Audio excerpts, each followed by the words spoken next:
tertinggi beribadah di zona perang. Dan ayat yang diberikan sebagai ayat tema kepada kita adalah di dalam Matius 6 ayat 33.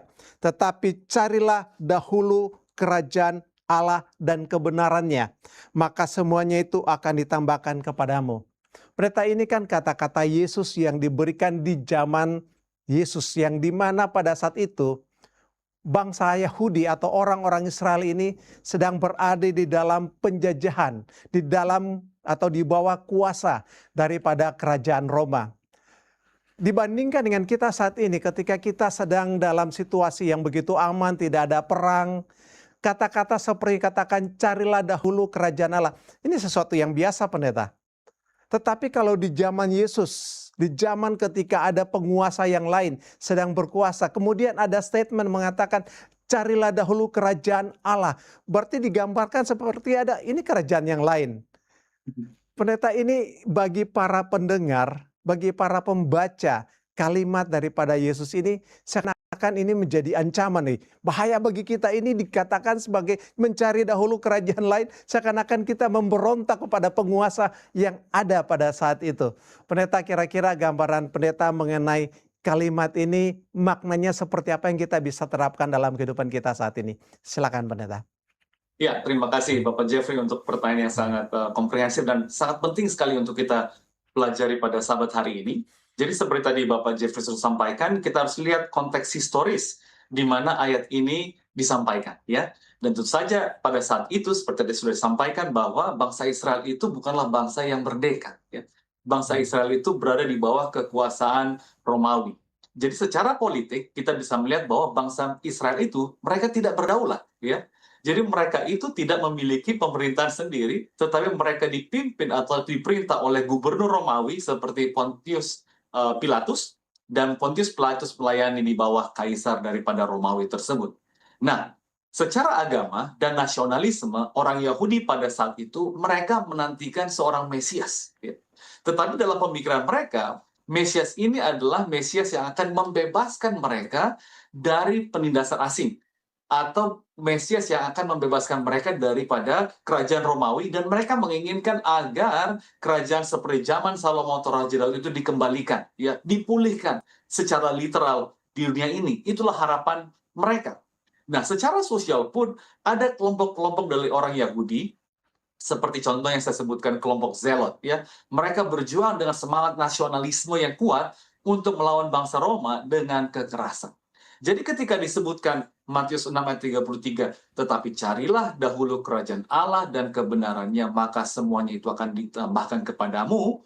Bagi pendengar pertama, pada zaman Yesus, perkataan ini bukan sekedar masalah teologis, tetapi ini merupakan sesuatu yang mengandung kontras yang sangat tajam terhadap ekspektasi politik tadi. Ya. Mereka mendambakan kerajaan duniawi, mereka menginginkan pemulihan, kebebasan secara duniawi.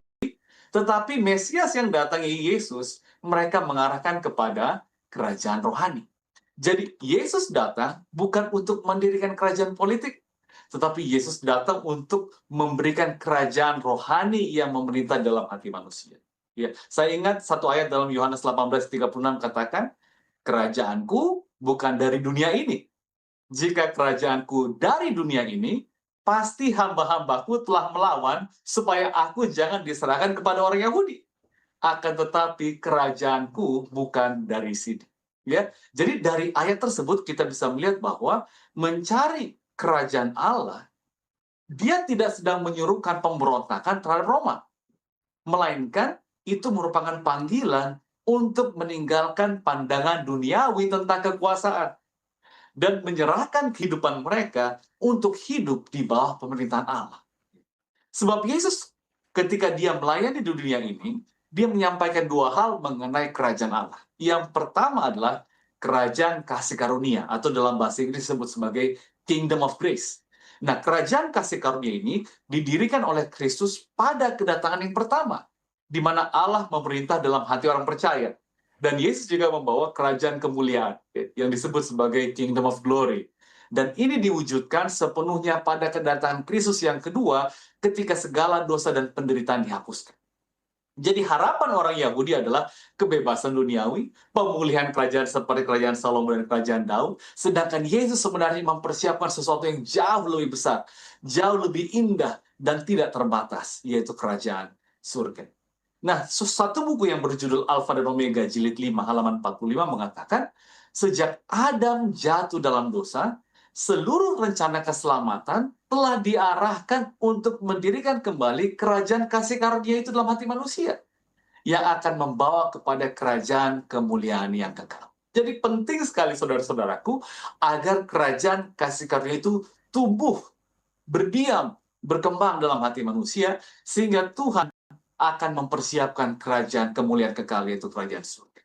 Jadi dengan demikian mencari kerajaan Allah berdasarkan Matius 6 ayat 33 itu artinya yang pertama menjadikan Kristus raja dalam hidup pribadi. Kristus yang terutama. Dan kedua, mengutamakan kebenaran dan misi Allah di atas kepentingan duniawi. Sedangkan orang Yahudi pada waktu itu mengharapkan kepentingan duniawi mereka agar mereka tidak lagi tertindas, agar mereka menjadi kembali yang terbesar di antara semua kerajaan. Dan kemudian yang ketiga, menantikan kerajaan kekal yang akan dinyatakan pada kedatangan Yesus yang kedua kali.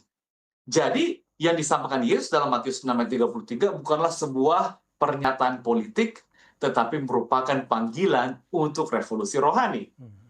Nah, Yesus memang mengajarkan tentang kerajaan, tetapi bukan dalam arti militer atau nasional. Ia menolak kekerasan ya, dan politik. Makanya, kalau kita ingat dalam Matius 22 ayat 21, Yesus katakan seperti ini. Berikanlah kepada Kaisar apa yang wajib kamu berikan kepada Kaisar, dan kepada Allah apa yang wajib kamu berikan kepada Allah. Itu artinya Yesus menghormati pemerintahan dunia. Kalau itu tanggung jawab kita sebagai rakyat, sebagai masyarakat, sebagai penduduk, kita kembalikan tanggung jawab kita. Dan kita juga kembalikan apa yang wajib kita berikan kepada Tuhan. Jadi saudara-saudaraku, pernyataan Yesus adalah pernyataan yang menegaskan batas antara urusan dunia dan urusan Allah. Ia tidak menganjurkan perlawanan politik, melainkan Yesus menyatakan bahwa kesetiaan rohani kepada Allah itu lebih tinggi dari segala sistem dunia. Sebuah kutipan lain dalam buku Alfa Omega jilid 4 halaman 37 katakan, Kristus tidak datang untuk mendirikan kerajaan duniawi. Ia tidak datang untuk memerangi pemerintahan dunia, melainkan untuk menanamkan dalam hati manusia prinsip-prinsip yang akan membawa perdamaian dan kebahagiaan. Jadi dalam konteks saat ini, kalau kita mau aplikasikan, ya, kita sudah tadi melihat bagaimana makna kepada pendengar pertama, orang Yahudi pada waktu itu. Nah, bagaimana kita bisa mengaplikasikan pada zaman ini, mencari dahulu kerajaan Allah? Itu bukan berarti kita mengabaikan urusan duniawi ya, sebab tentu saja ada banyak hal yang perlu kita laksanakan di dalam dunia ini. Tetapi mencari kerajaan Allah berarti menempatkan prioritas rohani di atas segalanya. Tuhan yang pertama, Tuhan yang terutama. Dan mencari kerajaan Allah berarti mengutamakan hubungan pribadi dengan Kristus. Hidup sesuai dengan kehendaknya. Dan juga berpartisipasi dalam misi penginjilan dunia. Dan kebenarannya dalam ayat itu berarti membiarkan hidup kita dibentuk oleh prinsip hukum Allah dan kebenaran Injil. Jadi, mereka yang lebih dahulu mencari kerajaan Allah akan menemukan bahwa dalam kesetiaan mereka kepadanya terletak jaminan berkat yang mereka perlukan di dunia ini. Bersama dengan Kristus, semua akan disediakan. Jadi, secara ringkas saya ingin sampaikan di sini, konteks untuk pendengar pertama, mencari dahulu kerajaan Allah bukan seruan untuk melawan rakyat Roma, tetapi panggilan untuk meninggalkan konsep politik tentang Mesias dan menerima pemerintahan rohani Allah dalam hati. Dan Yesus menegaskan bahwa pembebasan sejati bukan dari kekuasaan politik, tetapi dari perbudakan dosa. Kira-kira demikian, Bapak Jeffrey, untuk jawaban pertanyaan kita. Amin, Pendeta. Terima kasih penjelasan yang sangat-sangat jelas bagi kita. Mengutamakan hal yang utama, yaitu hubungan kita dengan Kristus. Ini kalau kita lihat dari pengalaman orang Israel, Pendeta, sepertinya mengutamakan hal yang utama ini up and down bagi bangsa Israel. Kalau kita lihat pengalaman mereka ketika mereka sedang dalam keadaan baik, kemudian mereka jatuh di dalam penyembahan berhala. Akibatnya mereka diserang, menjadi budak, mereka menderita. Dalam penderitaan itu kemudian mereka bertobat, dan setelah pertobatan mereka Tuhan menyelamatkan mereka. Dan ini sepertinya menjadi satu siklus yang terjadi berulang dalam satu putaran yang sama, berulang kali, berulang kali. Pendeta, ini kalau kita lihat siklus seperti ini, ketika mereka jatuh, mereka biasanya akan diserang oleh lawan mereka dan mereka menderita. Nah, apakah siklus seperti ini bisa terjadi bagi kita saat ini? Karena ada sedikit berbeda atau ya sedikit bertentangan kalau kita lihat apa yang dikatakan Yesus. Saya catat di dalam Matius 10 ayat 22. Kalau kamu atau kamu akan dibenci oleh karena namaku. Seakan-akan kalau kita ikut Yesus, justru kita menderita. Bagi bangsa Israel, kalau mereka setia kepada Allah, mereka akan happy. Tidak setia, mereka akan menderita. Tapi di perjanjian baru justru kita melihat kalau kita mengikuti Yesus, kita akan sepertinya menderita. Pendeta boleh bisa diberikan suatu gambaran seperti apa sebenarnya dalam perkara ini. Silakan pendeta. Baik, terima kasih Bapak Jeffrey. Nah, ini memang pertanyaan yang sangat penting, dan saya ingin coba melihat konteks terlebih dahulu mengenai bangsa Israel di dalam kepemimpinan Yosua. Dan seperti tadi Bapak sudah sampaikan bahwa di dalam prinsip dasar dalam sejarah Israel itu bahwa kemenangan bergantung pada kesetiaan rohani. Ini penting sekali, makanya sering sekali ketika saya baca peristiwa bangsa Israel, sedih sekali karena mereka mudah sekali lupa akan tuntunan Tuhan di masa lalu. Nah, kita mau melihat di sini bahwa dalam seluruh perjalanan bangsa Israel di Perjanjian Lama, hubungan mereka dengan Allah itu menentukan keberhasilan atau kekalahan mereka. Jadi setiap kali mereka taat, percaya, dan setia kepada Allah, mereka mengalami kemenangan, ya, yang sangat luar biasa, yang tidak bisa dipikirkan oleh nalar manusia. Tetapi setiap kali mereka meninggalkan Allah dan hidup dalam dosa, mereka mengalami kekalahan, penindasan, dan kehancuran. Nah, saya mau berikan dulu contoh-contoh ya, yang bisa supaya para pemirsa juga boleh mereview ya. Pertama, kalau kita lihat buku Yosua, ya, mungkin pasal 6 dan sampai 7. Di sini membahas mengenai kemenangan besar di Yeriko. Ya, bayangkan Yeriko ini sangat-sangat besar sehingga dikatakan ahli teologi sejarah teologi katakan bahkan orang Mesir pun tidak mampu untuk menaklukkan Yeriko. Tetapi bangsa Israel dengan kuasa Tuhan mampu untuk mengalahkan Yeriko, bahkan tanpa kekuatan perang. Nah, kemudian setelah mereka mengalahkan Yeriko, Israel ini kalah di Ai. Dan mereka kalah karena dosa satu orang yang disebut sebagai, yang namanya adalah Akan. Jadi kekalahan itu bukan karena lemahnya strategi, tetapi karena pelanggaran terhadap kekudusan Allah. Ini penting sekali. Makanya disebutkan dalam Yosua 7 ayat 11-12 bahwa orang Israel telah berbuat dosa, sebab itu orang Israel tidak dapat bertahan menghadapi musuhnya. Nah, contoh berikutnya saya bisa lihat dalam buku Hakim-Hakim ya. Saya ingat di pasal 2 ayat 11-14 itu Yosua telah meninggal dunia. Dan bangsa Israel meninggalkan Allah dan menyembah berhala. Dan dikatakan di sana bahwa Tuhan menyerahkan mereka ke tangan musuh oleh karena ketidaksetiaan mereka. Alkitab katakan, maka bangkitlah murka Tuhan terhadap orang Israel sehingga ia menyerahkan mereka ke dalam tangan perampok. Jadi kita lihat ketidaksetiaan menyebabkan kekalahan.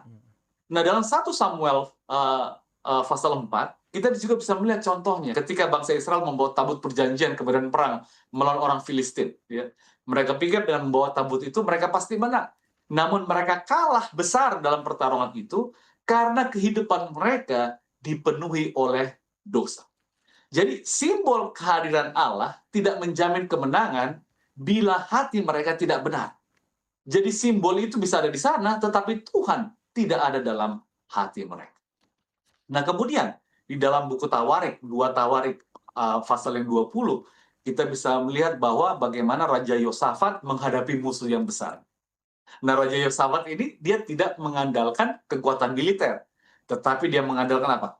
Berpuasa dan berdoa. Dan di situ Tuhan memberikan kemenangan kepada Raja Yosafat tanpa menggunakan pedang. Ya, luar biasa. Jadi prinsip terlihat jelas di sini. Kemenangan umat Allah selalu bersumber dari kesetiaan kepadanya, bukan dari kekuatan manusia. Jadi prinsip yang sama juga berlaku pada zaman ini. Ya. Sebab gereja adalah Israel rohani. Ya. Itu kita bisa lihat dalam buku Galatia pasal 6 ayat 16. Karena itu prinsip rohani yang sama berlaku, yaitu kekuatan atau kelemahan rohani menentukan kemajuan atau kemunduran umat Allah. Karena Yesus sendiri berkata dalam Yohanes 15 ayat 5, tanpa aku, kamu tidak dapat berbuat apa-apa. Jadi selama gereja hidup dalam persekutuan dengan Kristus, ia akan menjadi kuat dan berkuasa dalam pelayanan dan kesaksian. Tetapi bila hubungan rohani melemah, gereja kehilangan kuasa rohaninya.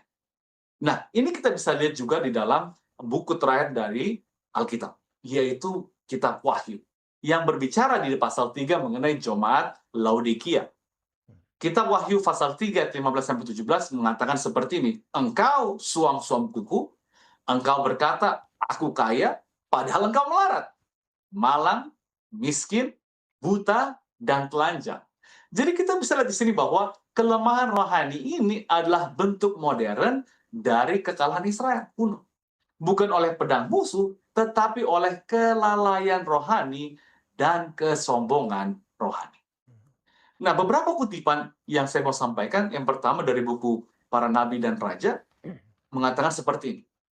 Setiap kekalahan dalam sejarah umat Allah dapat ditelusuri kepada kegagalan mereka untuk menyerahkan diri sepenuhnya kepada Tuhan. Sangat jelas.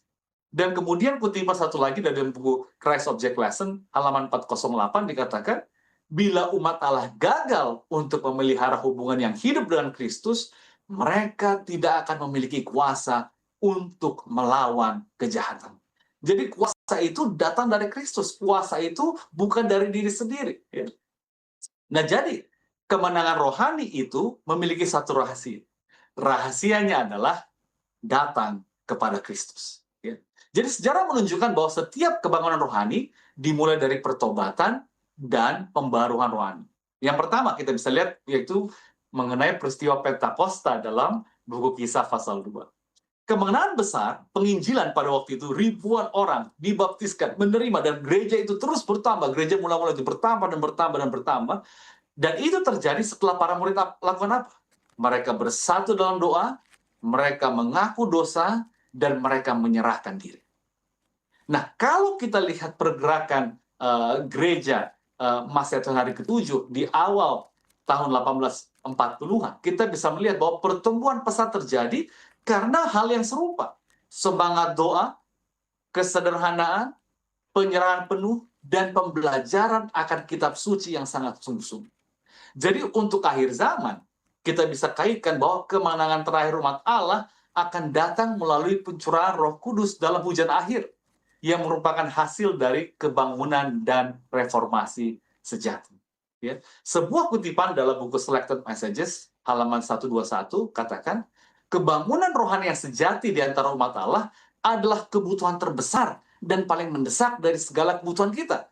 Mencarinya harus menjadi pekerjaan utama kita. Jadi bagaimana kita terapkan dalam kehidupan pribadi kita, dan juga mungkin secara gereja. Bahwa secara pribadi, kita harus melihat bahwa kelemahan rohani pribadi itu ditandai dengan hal seperti ini. Doa yang hilang. Ya. Bahwa terlalu sibuk, doa itu tidak pernah merupakan bagian dari kehidupan. Kemudian, berkompromi dengan nilai-nilai kebenaran Alkitab. Dan yang ketiga, mencintai dunia. Dan ini adalah hal-hal yang merupakan akar daripada kekalahan moral dan spiritual. Jadi, sebaliknya bagaimana? Kebangunan pribadi itu muncul dengan doa yang sungguh-sungguh. Doa yang berkelanjutan. Dan juga pembelajaran akan firman Tuhan yang sungguh-sungguh. Pembelajaran akan firman Tuhan yang berkelanjutan. Dan kemudian penyerahan yang sungguh-sungguh dan penyerahan kepada Tuhan yang berkelanjutan. Dan hal-hal ini kita gabungkan untuk boleh kita lakukan ke dalam pelayanan. Agar bukan saja saya yang diberkati, bukan saja saya yang bertumbuh dalam iman, tetapi ini bisa menjadi satu dasar agar orang-orang boleh dimenangkan ke dalam kebenaran. Jadi ini merupakan sumber kekuatan dan kemenangan. Jadi secara bangsa Israel, kekalahan selalu dimulai dari kemerosotan rohani. Jadi prinsip yang sama masih berlaku bagi gereja masa kini. Kemenangan sejati tidak ditentukan oleh kekuatan manusia, atau sumber daya, atau hubungan rohani. Ya. Jalan menuju kemenangan adalah pertobatan, kerendahan hati, doa, dan ketergantungan penuh pada Roh Kudus. Nah, kemudian mengenai bagian kedua pertanyaan dari Bapak, bahwa memang di zaman akhir ini, semakin kita datang dekat kepada Tuhan, semakin kita bertumbuh secara rohani, maka akan semakin semangat setan untuk menjatuhkan kita. Ya. Tetapi prinsip itu sama, ya, bahwa Tuhan akan memberikan kemenangan kepada kita, dan juga kerajaan Allah itu akan diberikan kepada kita. Tetapi sama seperti di dalam perjanjian lama, di dalam proses itu, setan akan menggunakan segala daya upaya untuk menjatuhkan kita. Tetapi ketika kita selalu berserah kepada Tuhan, kita tidak goyah, doa merupakan bagian utama dari kehidupan kita, maka kemenangan itu adalah jaminan kita. Mungkin secara fisik di dunia ini kita mungkin mati oleh karena penganiayaan dan lain sebagainya. Tetapi kita tahu bahwa dunia ini bukanlah tempat kita. Ini adalah sebuah tempat transit saja, sebab surga adalah tujuan kita, dan sukacita terbesar di surga adalah saya, saudara-saudara sekalian, bisa hidup bertemu kembali dengan pencipta kita. Kira-kira demikian, Bapak. Amin. Puji Tuhan, terima kasih Pendeta. Sangat jelas yang kita dapatkan bahwa memang hal-hal yang utama dalam kehidupan kita harus diutamakan. Kembali mengenai hubungan kita dengan Tuhan. Nah Pendeta, kalau kita melihat perjalanan pelajaran kita, beberapa pekan lalu kita telah belajar bagaimana orang Israel menyeberangi sungai Yordan. Kemudian mereka mengalahkan Yeriko. Selanjutnya pada pekan yang lalu kita melihat bagaimana bangsa Israel ini dapat mengalahkan Ai walaupun sebelumnya telah kalah. Nah, kemudian dari perjalanan ini, pelajaran pada pekan ini, kita kembali lagi kepada Yosua pasal 5 tentang setelah bangsa Israel menyeberangi sungai Yordan. Dan ini ada satu kegiatan yang dilakukan di sana, dikatakan bahwa Tuhan memerintahkan Yosua untuk menyunat orang-orang Israel. Sepertinya ini ada peristiwa sunat massal yang terjadi. Mereka kalau kita lihat situasi seperti itu di mana mereka sudah berada di daerah musuh. Dengan mudah mereka seharusnya mempersiapkan diri untuk melawan musuh mereka, mengasah pedang atau mempersiapkan tombak. Kalau tidak ada tombak, siapkan bambu runcing seperti bangsa Indonesia dulu. Kemudian ya, atau melatih kuda-kuda supaya mereka bisa berperang. Tapi ini yang terjadi adalah sunat massal. Dan bisa dikatakan bahwa yang disunat itu adalah para pria yang berusia 40 tahun ke bawah. Sangat rentan, sangat kalau dilihat dari sisi strategi perang, ini sangat tidak bijaksana. Karena setelah disunat, maka orang-orang pejuang-pejuang ini akan menjadi orang-orang yang lemah, kesakitan. Pendeta sedikit kalau kita lihat di Kejadian pasal 34, pada saat orang Hewi, yang anaknya yang bernama Sikem, kemudian dia memperkosa atau melecehkan Dina, anak daripada Yakub. Apa yang terjadi pada waktu itu adalah kemudian Sikem ini jatuh cinta kepada Dina ini. Tetapi persyaratan yang dibuat oleh anak-anak Yakub adalah semua orang Hewi laki-laki harus disunat dulu, baru kami akan mengizinkan. Dan disetujui oleh orang-orang Hewi. Dan akhirnya setelah disunat dalam 3 hari dalam kesakitan, diseranglah orang-orang Hewi ini oleh Simeon dan Lewi, mati semua. Ini saat ini mereka berhadapan dengan orang Hewi juga. Dan mereka mungkin tahu bahwa orang Israel sedang disunat. Jadi pendeta ini sangat rentan. Sebegitu pentingkah sunat ini sehingga harus dilakukan dalam situasi seperti itu. Dan apa maknanya sunat ini pendeta? Silakan.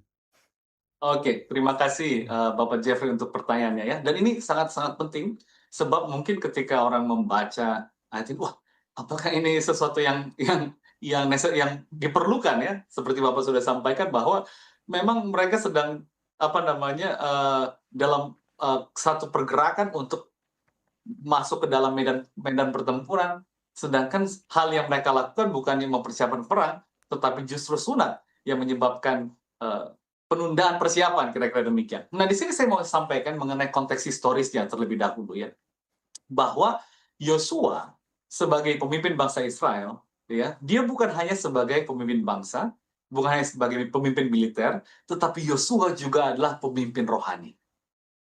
Nah, Yosua dia adalah pemimpin rohani sehingga sebelum setiap kemenangan besar, kita bisa lihat di dalam peristiwa ini, ya, dalam peristiwa di mana Yosua yang memimpin, kita bisa melihat bahwa Yosua akan mengarahkan umat untuk beribadah terlebih dahulu, memperbaharui perjanjian, dan menegaskan kesetiaan mereka kepada Tuhan.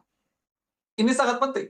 Sebab mereka, Yosua menyadari bahwa kekuatan mereka itu sebagai manusia dan militer sangat terbatas. Karena mereka bukanlah para tentara yang terlatih. Karena mereka itu berasal daripada perbudakan di Mesir, dan mayoritas mereka tentu saja sudah yang dari Mesir mati, dan kemudian yang lain adalah yang lahir di padang gurun. Ya. Jadi kalau secara militer tentu tidak akan mampu untuk mengalahkan tentara-tentara orang-orang di Kanaan yang sudah terlatih. Jadi bagi Yosua yang terutama adalah untuk mencari Tuhan, ya. Mengarahkan untuk beribadah, memperbaharui perjanjian, pertobatan, menegaskan kesetiaan. Jadi ini menunjukkan bahwa bagi Israel, bagi Yosua, kemenangan di medan perang bergantung sepenuhnya pada persekutuan mereka dengan Allah dan bukan pada strategi manusia. Ini penting sekali, ya. Makanya kalau kita lihat dalam buku Mazmur pasal 44 ayat 4 dikatakan bahwa karena bukan dengan pedang mereka menduduki negeri itu, dan bukan lengan mereka yang memberi mereka kemenangan, melainkan tangan kananmu dan sinar wajahmu, sebab engkau berkenan kepada mereka. Ini penting sekali, bahwa ketika bangsa Israel ini berkenan kepada Tuhan, maka dengan sinar wajah Tuhan, melainkan dengan tangan kanan Tuhan, kemenangan itu diberikan. Bukan dengan kekuasaan bangsa Israel atau kemampuan bangsa Israel pada saat itu. Itulah sebabnya bagi Yosua sebagai pemimpin rohani, sangat penting. Dia katakan seperti dalam Yosua 3 ayat 5. Kuduskanlah dirimu, sebab Tuhan akan melakukan perbuatan yang ajaib di antara kamu. Penting sekali saudara-saudaraku, bahwa Yosua katakan, kuduskan dirimu. Sebab nanti perbuatan mujizat itu adalah Tuhan yang berikan. Sehingga Yosua menekankan kepada bangsa Israel bahwa secara kekuatan manusiawi mereka tidak bisa apa-apa. Tetapi semua yang mereka nikmati, miliki pada saat itu adalah yang Tuhan berikan kepada mereka. Jadi kemenangan dan mujizat hanya terjadi ketika umat disucikan dan dipersiapkan melalui ibadah dan penyerahan diri. Ya. Jadi kita lihat di sini bahwa dalam buku Alfa dan Omega Jilid 2, halaman 292, sebuah kutipan mengatakan, persiapan untuk pekerjaan besar Allah selalu dimulai dengan pengudusan hati umatnya. Sebelum ia menggenapi janji-janjinya, ia memanggil mereka untuk doa, pertobatan, dan penyerahan. Penting sekali. Dalam bahasa Inggris dikatakan first things first. Hal yang terutama itu harus menjadi yang pertama. Makanya di Gilgal, ini tadi pertanyaan Bapak Jeffrey, ini sangat penting. Bahwa ketika mereka sudah ada di Gilgal, ya, Tuhanlah yang memerintahkan Yosua untuk apa? Menyunat semua laki-laki Israel. Sebab sunat ini merupakan tanda perjanjian bagi bangsa Israel bahwa mereka adalah umat-umat Allah. Dan ini mereka lakukan sebelum memasuki perang. Nah, ini penting sekali untuk dilaksanakan, ya, dari kacamata kebangsaan ataupun kacamata hubungan dengan Allah, karena kita tahu bahwa ketika bangsa Israel masuk ke padang belantara, seharusnya mereka boleh segera masuk ke tanah Kanaan, tapi kita tahu peristiwanya, oleh karena ketidakpercayaan mereka harus berputar-putar di padang gurun, sehingga semua yang lahir di Mesir, kecuali Yosua dan Kaleb itu mati di padang gurun, dan semua generasi yang masuk ke tanah perjanjian ini adalah orang-orang yang lahir di padang gurun, yang tidak memiliki kelahiran di Mesir. Dan mereka belum disunat. Jadi penting bagi Tuhan untuk menyatakan bahwa orang-orang ini memiliki komitmen yang penuh kepada Tuhan dan juga penyerahan yang penuh kepada Tuhan. Dan ini juga menuntut iman yang sangat besar. tadi sudah Bapak Jeffrey sampaikan bahwa ketika orang disunat, dan tentu saja pada zaman itu sunat belum seperti sekarang yang cepat dan lain sebagainya, masih sangat tradisional. Sehingga tentu rasa sakit, proses pemulihan, dan juga sudah disampaikan mengenai peristiwa mengenai Dina dan orang Hewe dan lain sebagainya. Tentu saja ini untuk menyatakan pada dunia secara manusiawi mereka pasti sangat lemah dan kalah. Tetapi semakin lemah umat-umat Tuhan, semakin rendah persiapan itu, maka mujizat yang dinyatakan Tuhan akan semakin signifikan, akan semakin nyata, dan akan semakin besar. Jadi ibadah ini menandakan pembaruan perjanjian dan penyucian hati. Hanya setelah bangsa Israel diperbaharui rohaninya, maka Yeriko jatuh ke tangan mereka. Jadi kalau dikatakan apa mereka perlu mempersiapkan senjatanya, pedangnya diasah, ataupun panah yang dipersiapkan dan sebagainya, itu tidak penting. Karena yang memberikan mereka kemenangan dan kekuatan adalah Tuhan kita itu sendiri. Nah itulah sebabnya mengenai sunat Yosua 5 ayat 9 katakan, pada hari itu firman Tuhan kepada Yosua, hari ini telah kuhapuskan celah Mesir daripadamu. Jadi dengan melakukan sunat tersebut, celah-celah Mesir ataupun stain atau noda-noda Mesir itu telah dilepaskan daripada bangsa Israel. Jadi dengan demikian, ibadah di Gilgal yang menuntut suatu tindakan yang sangat tidak masuk akal dalam pemilikan manusia, ini mendahului kemenangan besar di Yeriko yang sangat luar biasa Tuhan berikan. Jadi yang menarik kalau saya yakin kita juga sering mengingat ini, peristiwa di tembok Yeriko runtuh itu, Allah memerintahkan umat untuk berbaris di sekeliling kota selama 7 hari dengan tabut perjanjian dan bunyi sangkakala. Ini adalah ibadah prosesi dan ini bukan strategi militer. Ya. Makanya dalam Yosua 6 ayat 20 dikatakan ketika bangsa itu mendengar bunyi sangkakala, bersoraklah mereka dengan sorak yang nyaring, lalu runtuhlah tembok itu. Jadi kegiatan mereka, nyanyian mereka, sorakan mereka itu adalah bentuk ibadah prosesi yang mereka sampaikan untuk kepujian bagi nama Tuhan. Jadi secara rohani, tabut perjanjian Tuhan itu melambangkan hadirat Allah di tengah umat. Dan ibadah dan ketaatan total kepada petunjuk Tuhan mendatangkan kemenangan ajaib tanpa menggunakan pedang. Nah, saya lihat ada satu kutipan yang sangat penting dalam buku Para Nabi dan Bapa halaman 493 dikatakan, iman bangsa Israel ini diuji. Karena cara Tuhan tampak tidak masuk akal secara manusia. Namun dalam ketaatan yang sederhana dan penuh iman, mereka memperoleh kemenangan yang mulia. Nah, tetapi yang menarik, ya saudara-saudara sekalian, bahwa setelah kemenangan besar kepada orang Yeriko ini, meruntuhkan tembok Yeriko, namun karena dosa Akan, Israel kalah di Ai. Dan kelemahan rohani menghentikan kuasa Allah di tengah-tengah mereka. Tetapi Yosua kemudian merendahkan diri, berdoa kepada Tuhan, menyucikan umatnya, dan Tuhan pun memulihkan mereka. Dan setelah itu, kemenangan di Ai pun tercapai. Ya. Makanya kalau kita baca dalam Yosua 7 ayat 10-12, Tuhan katakan, bangunlah, mengapa engkau sujud demikian? Orang Israel telah berbuat dosa. Aku tidak akan menyertai kamu lagi jika dosa itu tidak kamu lenyapkan. Makanya itu penting saudara-saudaraku bagi kita untuk mengenyahkan dosa, melenyapkan dosa, dan datang kepada Tuhan, memulai hidup baru dalam pertobatan dan pertumbuhan rohani. Jadi saudara-saudaraku, tanpa ibadah yang benar dan pertobatan sejati, bahkan umat pilihan pun tak akan menang. Karena kemenangan datang kembali setelah penyucian dan pembaruan ibadah. Jadi, secara ringkas saya ingin sampaikan bahwa ibadah yang hidup berpusat pada Kristus bagi kita zaman ini. Dan ini merupakan kunci kebangunan rohani dan keberhasilan untuk misi penginjilan. Namun ketika ibadah menjadi formal dan tanpa roh, maka gereja akan kehilangan kuasa. Tetapi ketika ibadah menjadi sarana penyerahan diri, doa, dan pemulihan Kristus, maka Roh Kudus akan dicurahkan dan kemenangan rohani dinyatakan, dan apapun kesulitan itu bisa dikalahkan. Sebab bukan lagi kuasa kita, tetapi kuasa Tuhan yang diberikan kepada kita. Kira-kira demikian, Bapak. Baik. Terima kasih kembali lagi Pendeta, satu gambaran arti daripada sunat bagi bangsa Israel. Dan mungkin kalau sebentar Pendeta bisa memberikan jawaban singkat tentang apakah sunat itu masih berlaku hingga saat ini atau tidak, nanti sebentar pendeta. Tetapi ada satu lagi upacara yang dilakukan oleh orang-orang Israel di tanah musuh sebelum mereka berperang. Ini yang dikatakan di dalam Yosua pasal 5 ayat 8 sampai 10 bahwa mereka melakukan perayaan Paskah. Ini sesuatu yang bisa dikatakan kalau istilah perayaan kan biasanya setelah menang.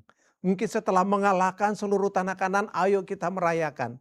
Tetapi ini justru sebelum mereka maju untuk mengalahkan tanah Kanaan ini, mereka justru merayakan Paskah. Nah, pendeta, apa sih makna Paskah dalam kehidupan kita bagi bangsa Israel pada saat itu? Dan kita lihat saat ini masih dirayakan juga Paskah. Apakah perayaan Paskah yang sesungguhnya, pendeta? Silakan. Ya, terima kasih Bapak Jeffrey. Saya ingin jawab sedikit mengenai pertanyaan sunat tadi ya.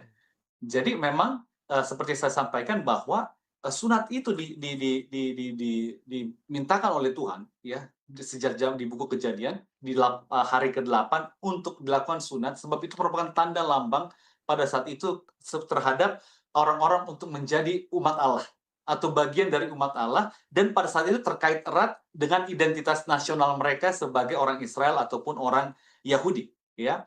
Tetapi ketika panggilan kepada umat Allah tersebut sudah diganti daripada bangsa Israel sebagai bangsa pilihan, tetapi menjadi kepada semua orang umat imamat yang rajani, maka sunat itu tidak menjadi sebuah keharusan. Tetapi secara kesehatan tentu saja itu masih penting dan sangat bagus, tetapi secara keselamatan, karena orang Yahudi menggunakan sunat ini sebagai persyaratan untuk selamat. Ya, makanya orang ketika terjadi penginjilan kepada orang Yunani, pada saat itu mereka orang Yahudi menyaratkan agar semua orang Yunani itu harus disunat. Nah, kemudian Rasul Paulus dalam Galatia 5 ayat 2 memberikan pernyataan seperti ini. Sesungguhnya aku Paulus berkata kepadamu, jikalau kamu menyunatkan dirimu, Kristus sama sekali tidak akan berguna bagimu. Konteksnya adalah kalau kamu disunat dengan harapan kamu diselamatkan oleh karena engkau disunat, maka engkau menggantikan Kristus dengan sunat, dan itu tidak seharusnya demikian ya. Jadi keselamatan itu merupakan berkat dari Kristus, kasih karunia Kristus yang luar biasa. Tetapi kalau kita membahas secara kesehatan, maka sunat itu masih baik dan perlu untuk dilakukan. Kira-kira itu jawaban untuk sunat. Dan sekarang kita masuk ke dalam pertanyaan mengenai Paskah. Nah, Paskah ini penting sekali. Nah, kita mau lihat di sini mengenai latar belakang Paskah bagi Israel dahulu kala, sebelum kita lihat untuk zaman sekarang ini. Nah, kata Paskah ini muncul berasal dari kata bahasa Ibrani itu Pesak, ya. Dan ini pertama kali diperintahkan kepada Allah pada saat bangsa Israel masih di Mesir, tepat sebelum peristiwa keluarnya mereka dari perbudakan, atau sebelum tulah yang ke-10 itu diberikan. Jadi apa yang Tuhan perintahkan kepada mereka untuk lakukan? Yang pertama, mereka dimintakan untuk menyembelih anak domba tanpa cacat. Dan kemudian mereka dimintakan untuk mengoleskan darahnya di ambang pintu rumah mereka. Dan kemudian mereka dimintakan untuk memakan daging bersama roti tidak beragi dan juga sayur pahit. Dan mereka diminta untuk tetap tinggal di rumah pada malam itu, karena malaikat maut akan melewati Mesir. Dan malaikat maut akan membunuh anak sulung orang yang tidak dilindungi oleh darah, karena darah daripada anak domba tanpa cacat tersebut harus dioleskan di tembok daripada rumah mereka. Nah, jadi kita lihat di sini bahwa ini penting untuk makna Paskah. Dalam Keluaran 12 ayat 13 dikatakan, dan darah itu menjadi tanda bagimu, apabila aku melihat darah itu, maka aku akan melewati kamu. Nah, kata melewati kamu ini, itulah terjemahan langsung dari kata bahasa Inggris Passover, untuk melewati di atas, melewati kamu. Artinya apa? Orang yang mengoleskan darah itu adalah tanda ya, bahwa rumah ini diselamatkan. Maka anak sulungnya tidak akan mati. Jadi Paskah adalah lambang keselamatan melalui darah, pembebasan dari perbudakan, dan permulaan kehidupan baru sebagai umat Allah. Jadi anak domba Paskah melambangkan pengganti yang mati bagi orang berdosa. Kemudian darah di tiang pintu melambangkan perlindungan dari hukuman. Dan keluaran dari Mesir melambangkan pembebasan dari perbudakan dosa. Itu yang terjadi pada saat itu. Jadi itu sebabnya, oleh karena pembebasan dari Mesir ini, Paskah menjadi pusat dari identitas Israel. suatu perayaan tahunan yang mengingatkan mereka bahwa mereka diselamatkan oleh kasih karunia. Ya, jadi sangat penting. Nah, tetapi dalam pemahaman Kristen, ya, Paskah itu bukan akhir. Ya, karena Paskah tersebut, pengorbanan anak domba tanpa cacat, kemudian pengolesan darahnya di tembok daripada rumah tersebut, merupakan bayangan akan korban utama yang menuju kepada Kristus. Ya. Jadi Kristus telah disalibkan dan menjadi korban utama. Ya. Dan dikatakan dalam Yohanes 1:29 dikatakan bahwa lihatlah anak domba Allah yang menghapus dosa dunia. Jadi Yesus adalah anak domba sejati yang dikorbankan untuk keselamatan dunia. Dan Yesus pada saat itu disalibkan bertepatan dengan waktu penyembelihan daripada anak domba Paskah di Yerusalem. Jadi kita bisa melihat di sini bahwa darah anak domba di Mesir itu mengacu kepada lambang darah Kristus yang menyelamatkan kita dari kematian kekal. Kemudian keluar dari Mesir itu melambangkan pembebasan kita dari dosa oleh karena kasih Kristus. Roti tidak beragi itu menyatakan kehidupan tanpa dosa dan kemunafikan. Nah, kita bisa lihat di sini bahwa dalam satu buku berjudul Para Nabi dan Bapa halaman 539 katakan, setiap upacara dalam sistem perjanjian lama menuju kepada Kristus. Ketika Kristus mati di Golgota, lambang itu bertemu dengan kenyataannya. Dan semua korban serta upacara seremonial kehilangan maknanya. Kenapa? Karena itu merupakan simbol daripada Kristus itu sendiri. Ketika Kristus sudah mati di kayu salib, maka semua simbol upacara termasuk Paskah telah berakhir. Apa buktinya? Di dalam Matius 27 ayat 51 dikatakan, dan lihatlah, tabir bait suci terbelah dua dari atas sampai ke bawah. Di dalam bait suci tabirnya, ataupun dia punya curtain, horden itu terbelah dari atas ke bawah. Sebab tabir itu melambangkan berakhirnya sistem korban dan upacara yang menuju kepada Mesias yang akan datang. Dan ketika Kristus mati, lambang tersebut telah bertemu dengan kenyataan. Dan karena kenyataan itu telah terjadi, maka tidak diperlukan lagi lambang-lambangnya. Sebuah kutipan dari buku Kerinduan Segala Zaman halaman 652 katakan, setelah kematian Kristus, perayaan Paskah yang lama tidak lagi memiliki arti. Karena darah anak domba tidak lagi diperlukan sebagai lambang. Dan Paskah digantikan oleh perjamuan Tuhan yang menjadi peringatan akan korban sejati di Golgota. Jadi, kita tidak lagi memperingati Paskah secara literal seperti Israel karena apa? Karena tujuannya telah digenapi. Dan yang kedua, karena korban sejati telah datang, yaitu Kristus. Ya.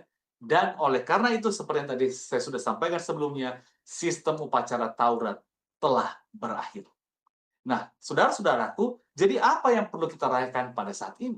Nah, di sini kita bisa melihat bahwa pada malam terakhir sebelum penyaliban, yaitu malam Paskah Yahudi, Yesus mengubah makna perayaan itu menjadi sesuatu yang baru. Dan ini merupakan perkataan Yesus sendiri. Dan ini terdapat dalam buku Matius, pasal 26, ayat 26-28. Yesus berkata, dan ketika mereka sedang makan, Yesus mengambil roti, mengucap berkat, memecah-mecahkannya, dan memberikannya kepada murid-muridnya serta berkata, ambillah, makanlah, inilah tubuhku. Lalu ia mengambil cawan, dan setelah mengucap syukur, ia memberikannya kepada mereka sambil berkata, minumlah kamu semua dari cawan ini, sebab inilah darahku, darah perjanjian yang ditumpahkan bagi banyak orang untuk pengampunan dosa. Jadi saudara-saudaraku, perjamuan ini kemudian dikenal sebagai perjamuan Tuhan atau perjamuan kudus. Dan di dalam perjamuan kudus itu, roti melambangkan tubuh Kristus yang dipecahkan bagi kita. Anggur melambangkan darah Kristus yang dicurahkan untuk pengampunan dosa. Dan pembasuhan kaki melambangkan kerendahan hati dan juga penyucian rohani. Jadi perjamuan kudus menjadi peringatan yang hidup akan kematian Kristus. Bukan sebagai lambang masa depan seperti Paskah, sebab Paskah itu melihat ke depan.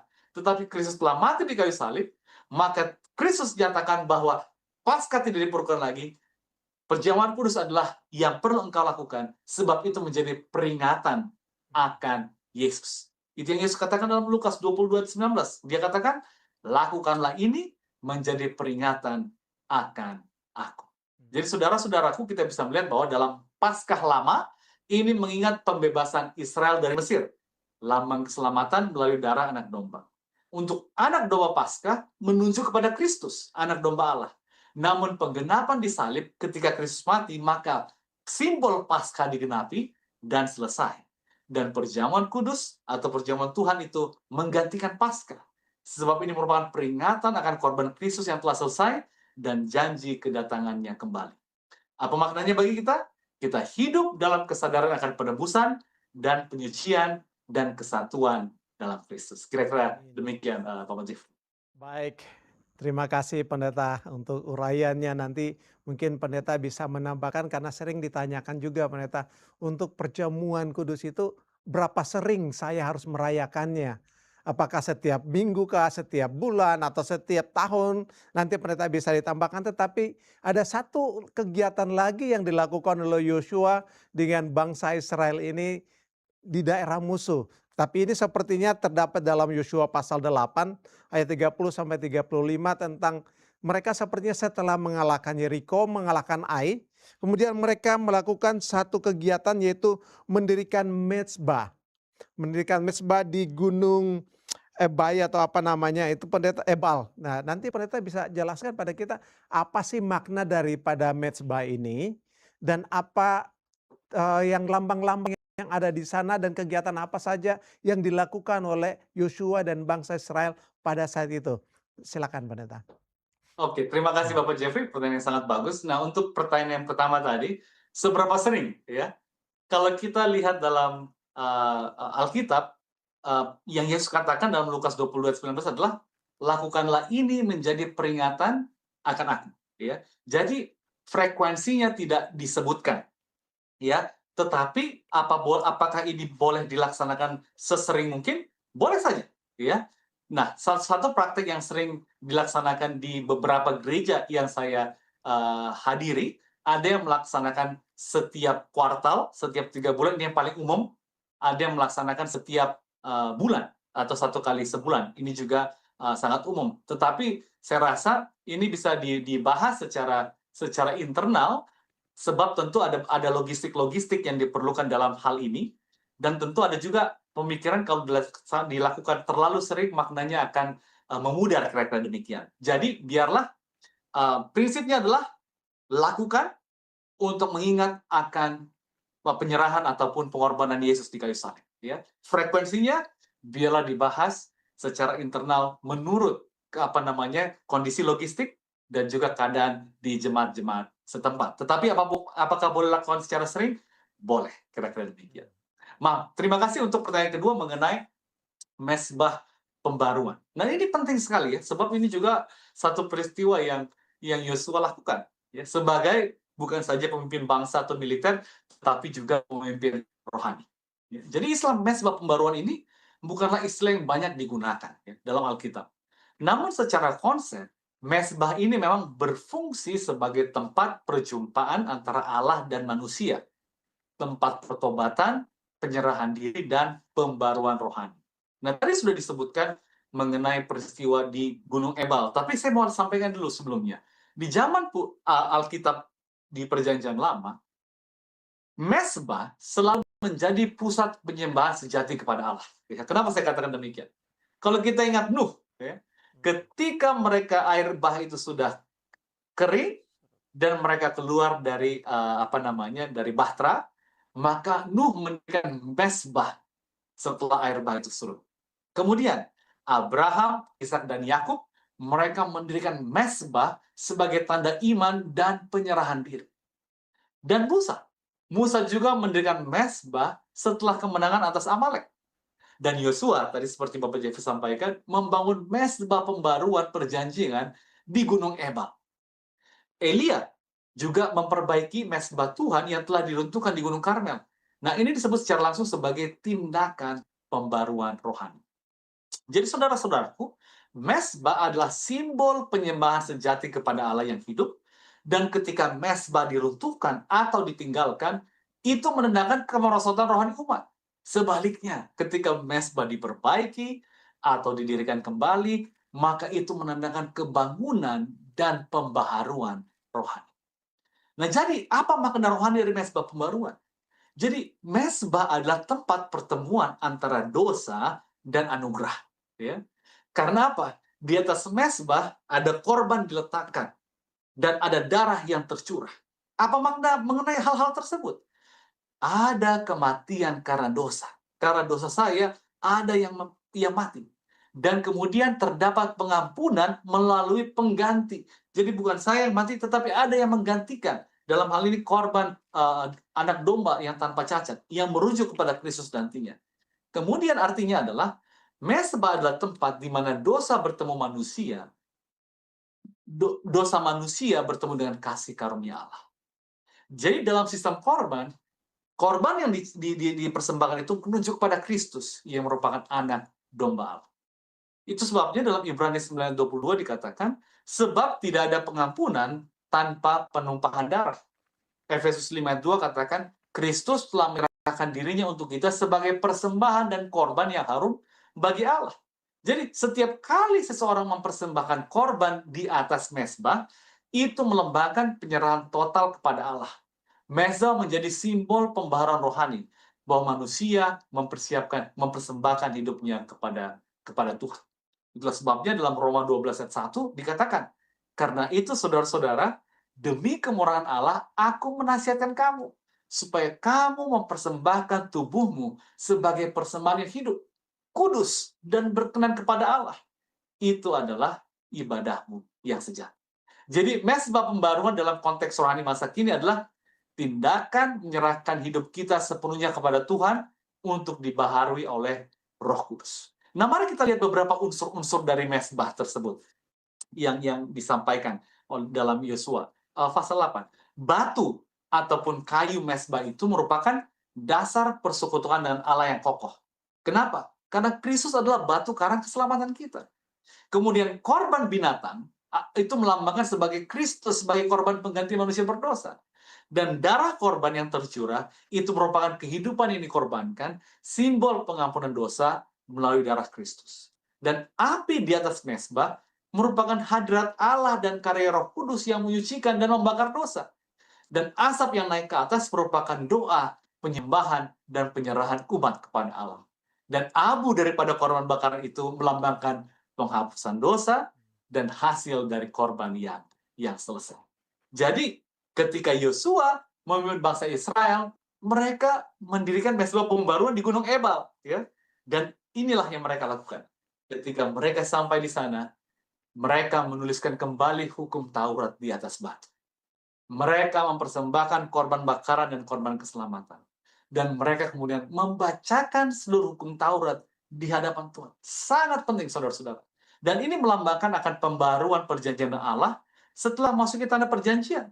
Dan ini merupakan komitmen baru untuk taat dan hidup menurut kehendak Tuhan. Dan kalau kita lihat di dalam buku Para Nabi dan Bapa, halaman 500, dikatakan, setelah kemenangan di Ai, Yosua memimpin bangsa itu untuk memperbaharui perjanjian mereka dengan Allah. Dan di hadapan seluruh umat, hukum itu dibacakan, dan mezbah dibangun kembali sebagai tanda penyerahan dan kesetiaan kepada Tuhan. Jadi, makna mezbah pembaruan bagi umat Allah dalam masa kini, ya, hati manusia, hati saya, hati saudara-saudara harus menjadi tempat Allah bersemayam. Dan penting sekali saudara-saudara, ibadah pribadi dan keluarga yang menjadi pusat kebangunan rohani. Ini penting sekali, ya. Tentu saja banyak orang sibuk dengan berbagai kegiatan dan lain-lain sebagainya. Tetapi ibadah keluarga itu harus ditempatkan sebagai sesuatu yang sudah terjadwal. Atau dalam bahasa Inggris sebagai appointment. Kalau kita buat appointment dalam jadwal harian kita, maka dengan segala cara kita akan penuhi appointment itu. Ketika kita sudah buat jadwal atau appointment untuk bertemu dengan Tuhan sebagai keluarga setiap hari, dan juga setiap secara pribadi, maka dengan segala cara kita akan tempatkan itu sebagai prioritas. Sebab kita mau tempatkan Tuhan sebagai yang pertama dan juga yang terutama. Sebab tindakan ini akan memperbarui hubungan perjanjian dengan Tuhan. Sebuah buku yang berjudul sebagai nasihat bagi orang tua, guru, dan murid, halaman 5118 mengatakan, setiap keluarga harus memiliki mezbah sendiri, tempat doa dan penyerahan setiap pagi dan petang. Di sini Allah berkenan hadir dan mencurahkan berkat-Nya. Artinya apa? Kita mulai hari kita bersama dengan Tuhan. Kita akhiri hari kita bersama dengan Tuhan. Bersama dengan keluarga kita. Sama seperti yang Yosua katakan. Pilihlah hari ini siapa yang kau akan sembah. Tetapi bagiku dan keluargaku, aku akan melayani Tuhan. Kira-kira demikian Bapak Jeffrey. Amin, amin. Puji Tuhan. Terima kasih Pendeta. Jadi satu gambaran yang sangat sistematis yang kita bisa lihat dari pengalaman Yosua saat dia harus berperang, maka dia harus mengikuti apa yang Tuhan katakan, memperbaharui perjanjian antara Israel dengan Tuhan. Maka dalam kesibukan kehidupan kita itulah yang utama, meletakkan hal yang utama menjadi hal yang utama. Dan pendeta, dari gambaran-gambaran ini ada satu lagi yang dilakukan oleh orang-orang Israel bersama Yosua ini. Ketika mereka berada di Silo, Silo bisa digambarkan adalah bagian tengah daripada seluruh tanah itu. Dan di tanah itu di Yosua pasal 18 dikatakan mereka menempatkan kemah kudus. Tempat pertemuan berada di sana. Di mana kalau kita lihat di dalam Keluaran 25 ayat 8, tempat atau kemah ini diperintahkan Tuhan didirikan di tengah perkemahan orang Israel dengan tujuan supaya ia akan diam di tengah-tengah mereka. Nah, ketika kemah kudus ini didirikan di tengah bangsa Israel ini, di tengah tanah itu, pertanyaannya yang bisa kita renungkan pendeta, apakah memang Allah tinggal di kemah itu? Apakah Allah bertakhta secara fisik di kemah itu sehingga bisa dikatakan berarti Allah bertakhta di dunia ini? Apakah seperti itu pendeta? Silakan. Terima kasih Bapak Jeff. Ini pertanyaan sangat penting ya. Sebab ini menjadi banyak pertanyaan dari banyak orang dan penting bagi kita untuk melihat secara konteksnya dari apa yang Alkitab katakan itu. Jadi kalau dikatakan apakah Allah berdiam di tengah-tengah bangsa Israel, Alkitab katakan yes atau ya. Mari kita lihat.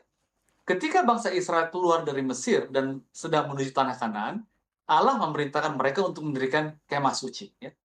Dan menurut Keluaran 25 ayat 8 dikatakan, Tuhan perintahkan. Dan mereka harus membuat tempat kudus bagiku, supaya aku dapat diam di tengah-tengah mereka. Jadi ini merupakan perintah Tuhan untuk dibangun, agar dia dapat berdiam di tengah-tengah bangsa Israel. Nah, jadi perintah ini datang langsung dari Allah kepada Musa di Gunung Sinai, disertai dengan petunjuk yang sangat terperinci. Ya.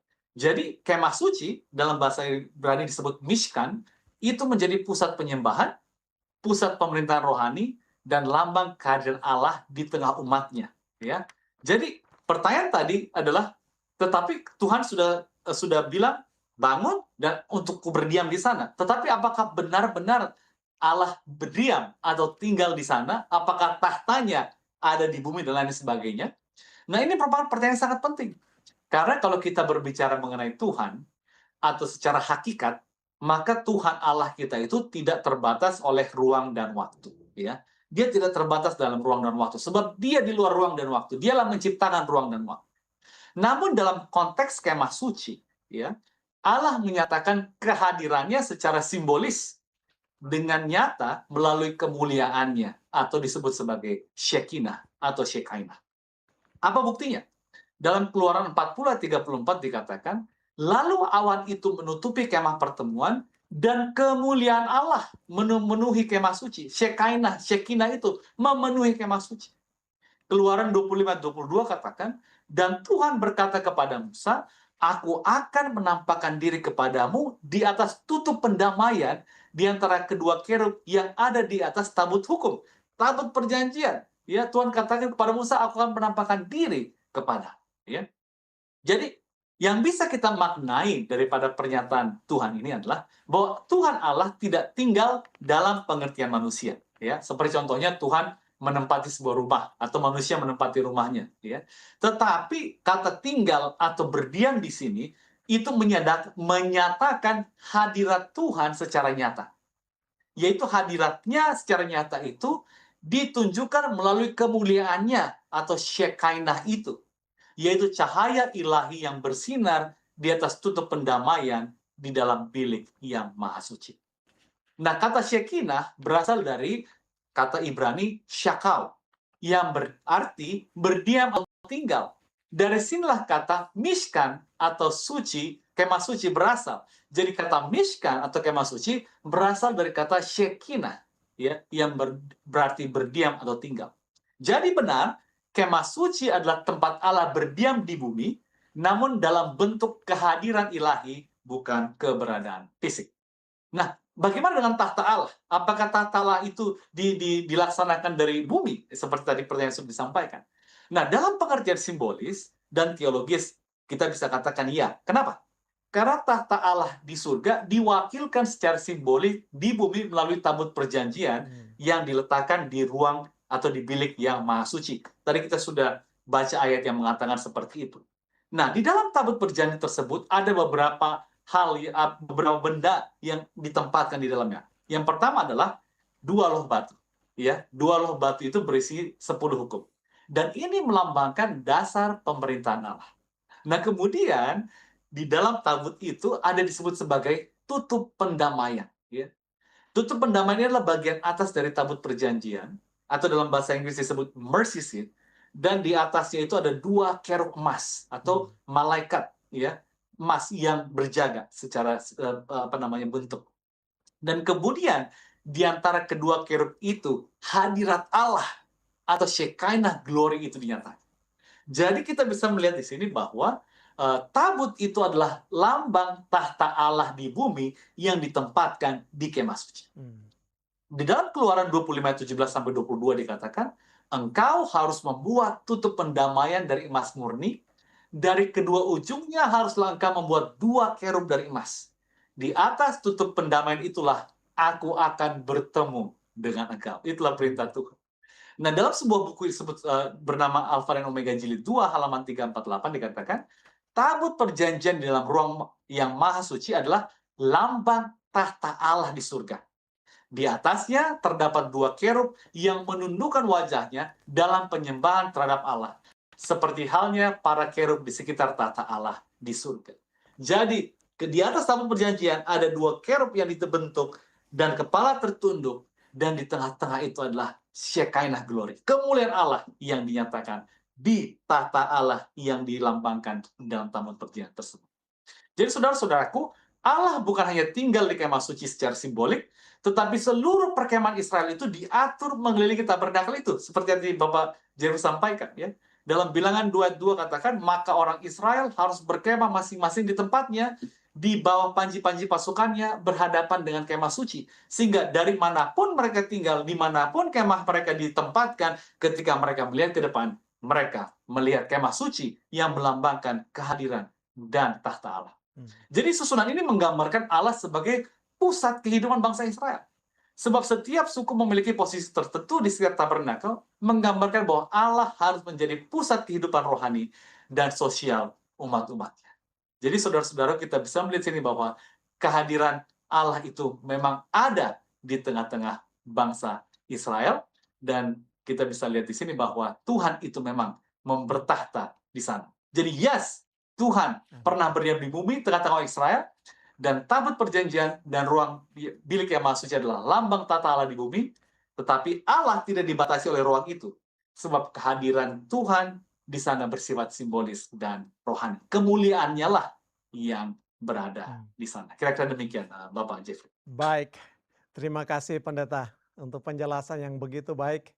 Dan sebenarnya ada satu poin yang saya ingin bisa ditekankan kembali Pendeta. Sebenarnya mungkin poin ini sudah beberapa kali kita bahas di pelajaran-pelajaran sebelumnya, tetapi ini sangat penting. Saya ingin menanyakannya ini tadi, tetapi oleh karena ini pelajarannya bersambung, maka saya ingin menyelesaikan pelajaran kita dan bisa kembali ke bagian ini. Pendeta, ada gambaran bahwa bangsa Israel ini ketika masuk ke tanah Kanaan, mereka harus menyerang atau musuh-musuhnya ada di sana, bukan masuk ke tanah yang sudah bersih, mereka tinggal mendiami, tetapi mereka masuk dan mereka harus berperang untuk mengalahkan penduduk asli di tanah itu. Dan perintah Tuhan adalah basmi semua. Kalau semua bisa dikatakan ya dari yang dewasa sampai anak-anak bahkan sampai hewan pun harus dibasmi. Sepertinya ini suatu gambaran Allah yang bisa dikatakan kejam. Berbeda dengan gambaran kita kalau kita baca Alkitab, Allah yang penuh kasih, di Perjanjian Baru Allah yang penuh dengan segala macam kebaikan bagi manusia. Tetapi sepertinya yang diperintahkan kepada bangsa Israel harus dibasmi semua. Pendeta bisa dijelaskan kembali poin ini pendeta, karena ini sangat penting saya rasa, bagaimana kita bisa melihat Allah yang penuh kasih di hadapan orang-orang Israel yang dia perintahkan untuk membinasakan semua penduduk tanah Kanaan ini. Silakan pendeta.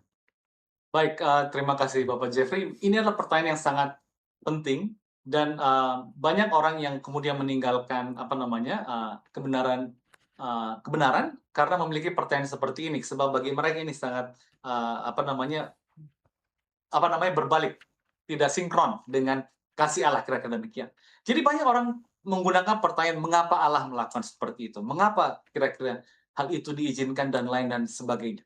Nah, saya mau memberikan juga latar belakang historis dan juga teologis dan konteks daripada pernyataan ini.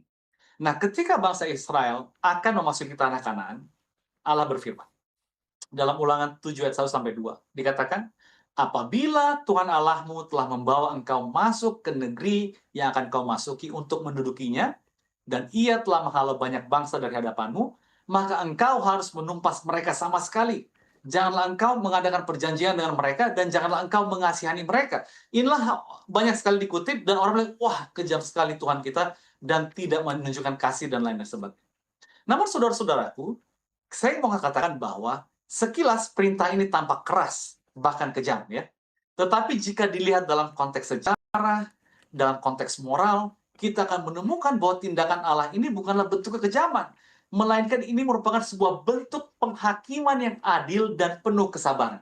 Saya akan jelaskan, ya. Nah, jadi sebelum Allah memberikan tanah kepada bangsa Israel, Tuhan Allah ini sudah menahan hukuman terhadap bangsa Kanaan selama berabad-abad, bukan hanya 1, 2, 3 tahun, tetapi sudah ditahan selama berabad-abad, ya. Apa buktinya? Di dalam Kejadian 15 ayat 13 sampai 16 dikatakan, ketika itu dikatakan kepada Abram, keturunanmu akan menjadi orang asing di negeri orang lain. Tetapi keturunanmu itu akan kembali ke sini pada waktu yang keempat atau generasi keempat. Sebab kedurjanaan orang Amor itu belum genap sampai sekarang. Jadi saudara-saudara, kita bisa lihat di sini bahwa orang-orang di Kanaan itu sudah memang durjana atau kejam atau bejat dan moralitas yang sangat rendah sejak ratusan tahun sebelumnya. Ya. Dan Tuhan sudah katakan kepada Abraham nama awalnya, bahwa mereka akan pindah ke negeri asing, ya, dan namun mereka akan kembali lagi ke tanah Kanaan dalam generasi keempat. Tetapi pada saat itu kedurjanaan, kejahatan orang Amori atau orang Kanaan belum penuh. Artinya apa? Allah menunggu lebih dari 400 tahun sebelum menjatuhkan hukuman kepada bangsa Kanaan. Ya. Ini bukan masa yang singkat. 400 tahun itu sangat panjang sekali. Nah, karena kasih dan kesabaran Tuhan, maka mereka diberi waktu panjang untuk bertobat, namun gantinya bertobat, mereka menolak dan semakin rusak. Nah, apa saja hal-hal yang dilakukan oleh bangsa Kanaan? Nah, bangsa Kanaan, saudara-saudaraku, terkenal akan kejahatan mereka. Yang pertama adalah penyembahan berhala yang ekstrim. Dua penyembahan berhala yang paling utama adalah kepada dewa Baal dan juga dewa Molek. Inilah yang mereka lakukan, menolak Tuhan dan menyembah berhala secara ekstrim. Yang kedua, korupsi moral yang parah. Ya, apa yang korupsi moral bagaimana? Di dalam kuil penyembahan mereka melakukan prostitusi. Mereka juga lakukan kekerasan, penganiayaan, dan juga kebejatan seksual. Dan juga mereka melakukan pengorbanan anak-anak secara massal. Inilah yang dilaksanakan oleh bangsa-bangsa di Kanaan itu selama berabad-abad lamanya. Dan mereka tidak mau untuk bertobat. Jadi fakta penting yang perlu kita ketahui di sini bahwa perintah untuk memusnahkan bangsa-bangsa itu bukanlah tindakan sembarangan. Ini merupakan eksekusi hukuman ilahi terhadap kejahatan moral yang luar biasa. Bukan tindakan sehari-hari, tetapi merupakan tindakan terukur eksekusi akan penghakiman dan merupakan sebuah bentuk hukuman. Nah, di dalam buku yang disebut sebagai Alfa dan Omega Jilid 2 halaman 492 dikatakan, penduduk Kanaan telah menolak terang yang Allah berikan kepada mereka. Mereka menolak kesempatan bertobat. Oleh sebab itu, tanah itu dimuntahkan mereka keluar. Hukuman terhadap mereka adalah tindakan kasih terhadap dunia untuk menghentikan pengaruh kejahatan mereka yang mematikan. Jadi hukuman itu diberikan kepada mereka karena waktu telah penuh, kesempatan tidak digunakan dengan baik, dan apabila mereka dibiarkan, maka kejahatan mereka itu dapat menginfeksi, mempengaruhi, berdampak negatif kepada orang-orang lain, dan dapat mematikan kerohanian orang-orang. Jadi Allah tidak memerintahkan pembasmian karena ia kejam, tetapi ia melindungi bangsa Israel dari pencemaran rohani dan moral. Ulangan 20 ayat 18 katakan, supaya jangan mereka mengajar kamu berbuat sesuai dengan segala kekejian yang mereka lakukan terhadap Allah mereka, sehingga kamu berbuat dosa kepada Tuhan Allahmu. Ini yang Tuhan tidak inginkan. Karena praktek mereka adalah penyembahan berhala yang ekstrim, kebejatan moral, prostitusi kuil, dan lain dan sebagainya. Dan Tuhan ingin hentikannya. Jadi sejarah menunjukkan bahwa ketika Israel gagal menaati perintah ini, karena mereka tidak membasmi secara keseluruhan, maka mereka pun jatuh dalam penyembahan berhala yang sama. Jadi dengan kata lain, jika kejahatan itu dibiarkan hidup berdampingan dengan umat Allah, maka umat itu sendiri akan binasa secara rohani. Kalau Tuhan tidak hentikan, maka umat Israel itu akan mati secara rohani pada akhirnya. Nah, sebuah kutipan katakan bahwa dalam Para Nabi dan Bapa halaman 492, Allah mengetahui bahwa jika dosa dibiarkan tanpa penghakiman, maka itu akan menghancurkan umatnya. Dalam kasih dan belas kasihan, ia memotong penyakit moral itu sebelum menular. Jadi Allah itu tidak berubah. Kasih dan keadilannya berjalan bersama. Tetapi kasih yang sejati, kalau kita sebutkan kasih yang sejati itu tidak membiarkan dosa tanpa penghakiman. Keluaran 34 ayat 6-7 katakan, Tuhan, Tuhan, Allah penyayang dan pengasih, panjang sabar, berlimpah kasih setia, tetapi tidaklah sekali-kali membebaskan orang yang bersalah dari hukuman. Jadi saudara-saudaraku, kita bisa melihat di sini bahwa adalah Allah bukan panglima perang yang haus darah. Ia adalah hakim moral alam semesta.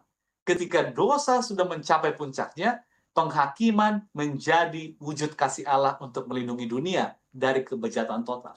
Jadi tindakan Allah terhadap orang Kanaan ini bisa kita kaitkan dengan air bah pada zaman Nuh, yang merupakan juga eksekusi dari penghakiman. Atau bisa kaitkan juga dengan api yang datang ke Sodom dan Gomora pada zaman Lot. Jadi Allah menghakim Kanaan demi menyelamatkan generasi yang mendatang. Jadi perang-perang dari bangsa Israel bukanlah perang agresif atau ekspansi imperial seperti bangsa-bangsa lain. Mereka tidak berperang untuk ambisi kekuasaan, dan mereka tidak menyerang di luar perintah Allah, tetapi Allah sendiri yang berperang menggantikan mereka. Jadi pertempuran-pertempuran itu bukanlah tindakan ilahi yang bersifat, itu adalah tindakan ilahi yang bersifat teokratis, di mana Allah adalah raja dan hakim, bukan sekedar mendukung peperangan manusia. Jadi Tuhan adalah yang maha tahu, Tuhan adalah maha kasih, dan Tuhan adalah raja dari bangsa Israel. Dia sampaikan penghakiman, dan itu dilaksanakan dalam bentuk kasihnya untuk mengakhiri kejahatan dan tidak mempengaruhi yang lain dan sebagainya. Kira-kira demikian, Bapak Jeffrey. Amin, pendeta, luar biasa. Kita mendapatkan pelajaran yang indah tentang kesetiaan tertinggi beribadah di zona perang. Pendeta, setelah kita melalui segala peristiwa, upacara, kegiatan penyembahan yang dilakukan Yosua dan bangsa Israel ini, kira-kira pendeta bisa diberikan kesimpulan kepada kita untuk praktek kita pada saat ini supaya kita bisa bawa ke dalam kehidupan kita sehari-hari. Ini yang kita harus utamakan. Silakan pendeta. Dan Ya, terima kasih, Bapak. Ya. Sorry, sekalian nanti pendeta bisa pimpin kita di dalam doa. Silakan. Oke, pendeta. terima kasih. Ya, jadi kesimpulan singkat pada Sabat hari ini, ya, bahwa sepanjang minggu ini kita belajar bahwa Allah selalu rindu berdiam di tengah umat-umatnya. Ya. Bukan hanya secara fisik, tetapi secara rohani dalam setiap hati orang percaya pada saat itu. Ya. Sejarah bangsa Israel mengajarkan bahwa kemenangan atau kekalahan umat Allah selalu dimulai dari keadaan rohani mereka. Ketika mereka mencari Allah dengan sungguh-sungguh, beribadah dengan benar, Allah hadir dan memberikan kemenangan. Namun ketika mereka berpaling dari Tuhan, mereka mengalami kekalahan dan penderitaan. Dari mezbah pembaharuan kita belajar bahwa Allah memanggil umatnya untuk datang kembali kepada penyembahan yang sejati. Dan juga Tuhan meminta mereka juga untuk mendirikan batu-batu peringatan untuk mengingat bagaimana perlindungan Tuhan di masa yang sebelumnya. Perjamuan kudus menyatakan peringatan kita akan pengorbanan Kristus yang luar biasa di kayu salib. Jadi saudara-saudaraku, biarlah kita tempatkan Tuhan kita sebagai yang pertama dan yang terutama. Dalam segala kesibukan kita, dalam segala jadwal kita yang sangat padat, kita perlu menempatkan Tuhan di prime time atau waktu yang utama, agar kehidupan kita itu kehidupan yang selalu terhubung kepada Tuhan. Dan siapapun yang mencoba menghalangi kita, terutama setan, tidak akan berakhir. Satu kutipan terakhir dari buku Testimonies for the Church, volume 8, halaman 19, katakan, bila umat Allah memiliki hubungan yang hidup dengan Kristus, maka hadiratnya akan menjadi kuasa yang memberi kehidupan di tengah dunia yang gelap ini. Demikianlah pelajaran Sekolah Sahabat pada Sabat ini. Mari kita tutup dengan doa. Mari kita berdoa bersama-sama.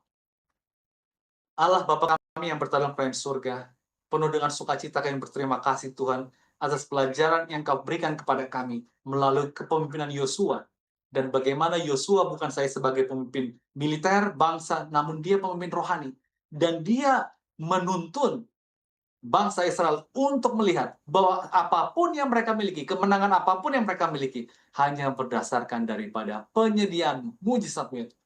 Biarlah hal ini boleh kami praktekkan dalam kehidupan kami sehari-hari Tuhan, di mana kami tempatkan Engkau sebagai yang pertama, dan terutama setiap hari dalam kehidupan kerohanian kami, sambil menyongsong kedatangan-Mu yang kedua kali. Di dalam nama anak-Mu, Yesus Kristus, Juru Selamat dan Penebus kami. Amin.